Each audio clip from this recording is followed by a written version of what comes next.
Good morning. This is John from the Springs Mennonite Church. And I'm sharing this week, as I started yesterday, on topics, verses dealing with the greatness of God. And today I want to read from Isaiah chapter 40 and beginning with verse 28. And here's what it says. Have you never heard? Have you never understood? The Lord is the everlasting God, the creator of all the earth. He never grows weak or weary. No one can measure the depths of his understanding. He gives power to the weak and strength to the powerless. Isaiah writes here a description of who God is. And I suppose you have your own description of who God is. I don't know if you ever thought about it. Maybe you can write down a few things about who you think God is. What's his character? What's it like? And David says here, have you never heard? Have you never understood? His implication here is it's as obvious as the nose on your face. You know, there's some things in this world that really are pretty simple. And the one thing here that it talks about is that God is the creator of the earth. Now, I know there's a lot of controversy versus science versus religion here, and the science of evolution and the science of creation. And there seem to be competitive narratives as to how it all began. Now, science is really good at explaining how it changed after it began, how it evolved. And in that sense, evolution makes a lot of sense. But science is not any good at all at figuring out how it started. Now, I know there are theories. I used to teach biochemistry. That's what I did after college. I was a chemistry major and was working on my doctorate in biochemistry. And I understand those theories pretty well. But the more I studied biochemistry, the more I became convinced that there had to be a creator. Just think, I don't know where you are right now. Look around. If you're in an office, look at all the stuff in the office. If you got a window, look outside. Maybe it'll see something in nature. Or when you drive home or when you drive in tomorrow, just sort of look around. What do you see? Now, according to some theories of science, all of this came by chance. It just happened. And you throw enough stuff together and eventually you get something. You take long enough time to do it and it'll work out. You know, that takes a lot of faith. I don't want to be simplistic here. If you think I am, okay, but I don't plan on it.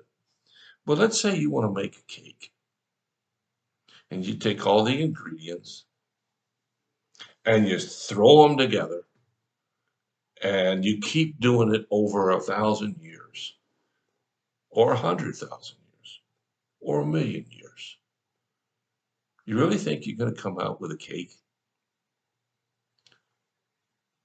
You see, God is the one who created this world and gave us, you and me, a good mind to try to understand it.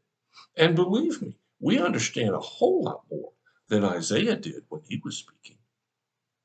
But unfortunately, we understand a whole lot less because Isaiah says he is the creator of the earth. He is the everlasting God. He got that straight. Why do we have so much trouble with it? It goes on to say, He never grows weak. He never grows weary.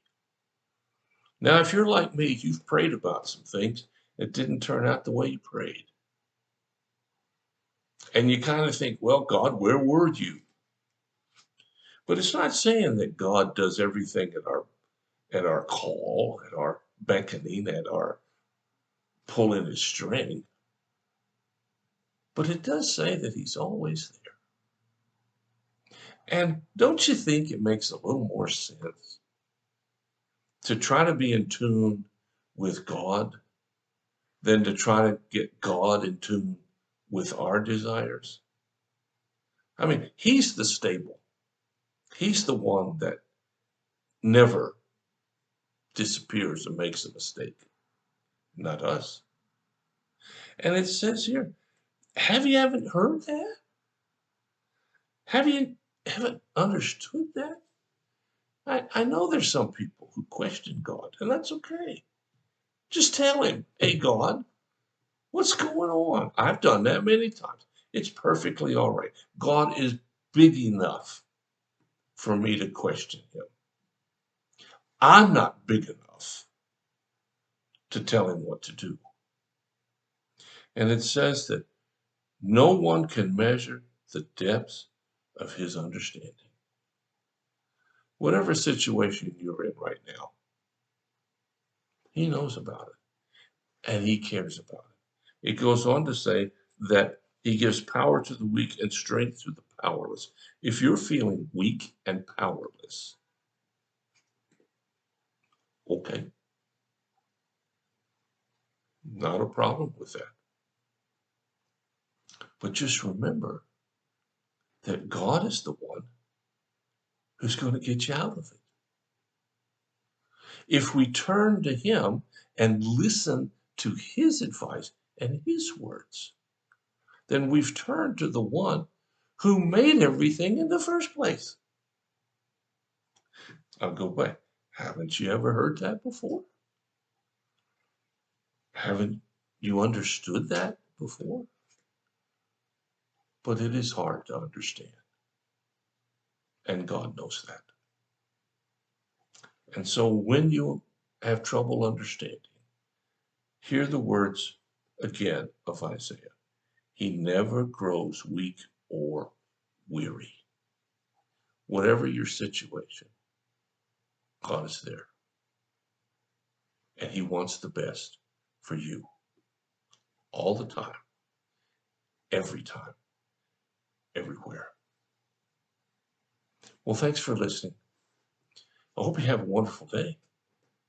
If you have a concern or prayer need, let us know.